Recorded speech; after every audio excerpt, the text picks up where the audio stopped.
There's recent data that came out. I first saw it at Axios that like prompted this conversation that over around 17,500 layoffs have happened in media this year alone, right? And they're happening at, local newspapers, right, that are shuttering altogether.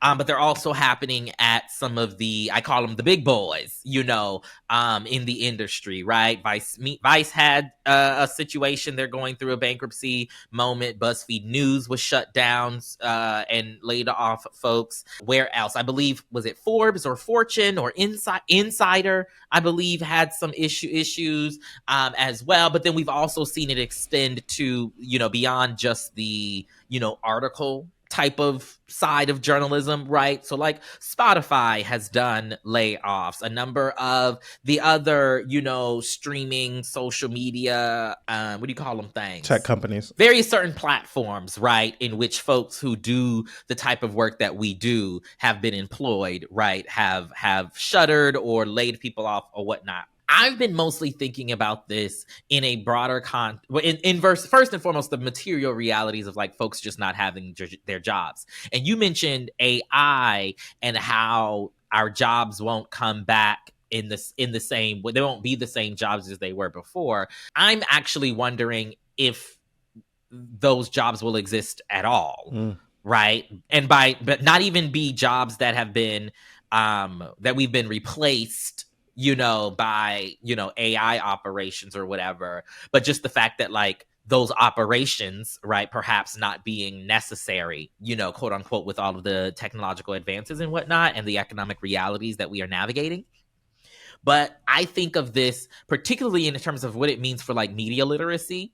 If the Black newspaper, right, that has been in your community for, 30, 40 years can't keep its lights on and has to shut down, / if Gannett, decides for whatever reason that, whichever local newspaper that is under, their conglomerate of papers isn't cutting it and it closes down, what does that mean for like not only people getting the news in these smaller local communities, but what does it mean for this ongoing deterioration of media literacy, right, that is happening in our culture right now? Because so many of the issues that I see, so many of the issues I see are ultimately about media literacy, right? Like the reason why we got everybody going to the shade room and using the shade room as its news source, or the neighborhood talk, or what's the other one, Hollywood Unlocked, is because, and the reason why they're thinking and looking at those as like news outlets, even though they aren't necessarily news outlets and do not necessarily hold themselves to the journalistic, tenets that say you and I might have, is because of, they don't know where to go get the quote unquote real news, right? I'm rambling here, but my point is the closure of local news outlets. LAist is an entity that just announced that here in LA that announced layoffs. Also, the LA Times. The shrinking of opportunities for us as Black folks, especially, but folks of color more broadly, in journalism, bigger than that, to do the work that we do, are shrinking. Many of us are finding success in other platforms to like continue doing that work. But it does concern me, in terms of how we can continue to do the work that we do and hit the people that we need to be hitting. I think about an interesting kind of moment that we've had here happen in Los Angeles with the LA Times layoffs, because you and I specifically were the folks doing advocacy at the LA Times in 2020, right? My God, today. And because of that advocacy and the advocacy of other groups as well, we saw changes happen at the LA Times when actually Donovan Ramsey, who we'll have here on the show in a couple of weeks, became the Black LA reporter. We saw, promotions happen at the LA Times for Black folks and brown folks as well. And we also saw Kevin Merida become the editor in chief, the executive editor, excuse me, at the Los Angeles Times. And we saw people moving into management. And then we see layoffs happen, right? And we see that things have to move and shape in the way that they do. And then it becomes an interesting position for us to be in, for me to be in, because I'm the person who was championing Kevin in that role and like excited for him and celebrating him. He was on one of our panels celebrating him last year. And now people are mad at Kevin, right? And people that he had to lay off, or that the LA Times had to lay off. It was not just Kevin making these decisions, right? And it's an interesting position to be in, of like trying to figure out, well, like now that we've gotten some of the things that we wanted people to be in leadership positions. We wanted people to be able to move up. We wanted to have more power and control and more say at the table.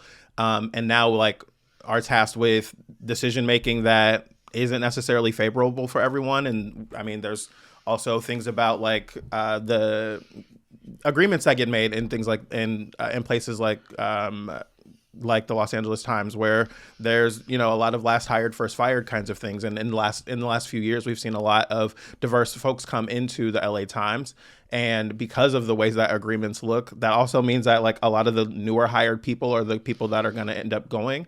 And so as they're continuing to work out what that layoff is going to look like at the LA Times, it's been an interesting moment to figure out like how we support Black journalists, how we support journalism specifically, and how we move in these kinds of moments, because it is really important that we have all of the different things that we've been advocating for, and we have to figure out how to then, you know, move forward when in these kinds of perilous times, because things are getting worse and worse, and I don't think they're going to get better before they start getting. I don't think they're going to get worse before they get better. Before we go, I think it's important to be clear that when you say agreements, you're talking about union contracts that have seniority clauses. Seniority clauses are clauses that require this last hired, first fired type of setup as a means of making sure that more senior, i.e. older folks, you know, in various industries aren't pushed out simply because they're old. And I think it's important to note that, because it is a complex situation, right? Discussing these issues while also looking at the economic realities, right? Like advertising is down everywhere. Yeah. Advertising is down on this very podcast. Okay. Right. And that impacts a lot of these decisions. Subscriptions are down, right? Everywhere for the most part. Charitable giving this year. We talked between us about the work that we've been doing. Like charitable giving has been different this year, right? Like people are giving less in various different kinds of ways. It's been an interesting time for the economy. And that's it, right? It's this broader economy issue, right? The inflation or whatever. If you listen to What a Day, then you are very aware of all of these particular issues. And so, you know, the thing I think for us as advocates to keep in mind is that this work is not linear. It is important that while we do this work, we also recognize the various, you know, motivations that are at play that complicate this. Because the reality is, yes, so many of these news outlets, they did their period of atonement. They hired all of these folks of color. They put, you know, folks of color in positions of power to like run things, but it's still a white institution. It's still a corporation. It's still a business.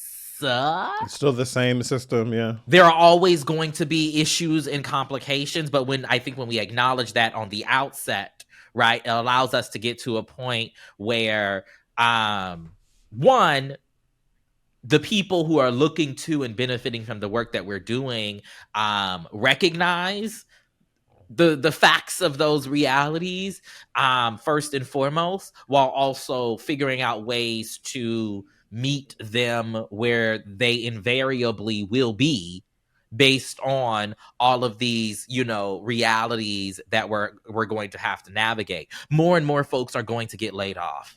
It is a fact. And so everyone should be preparing themselves for that potential to happen.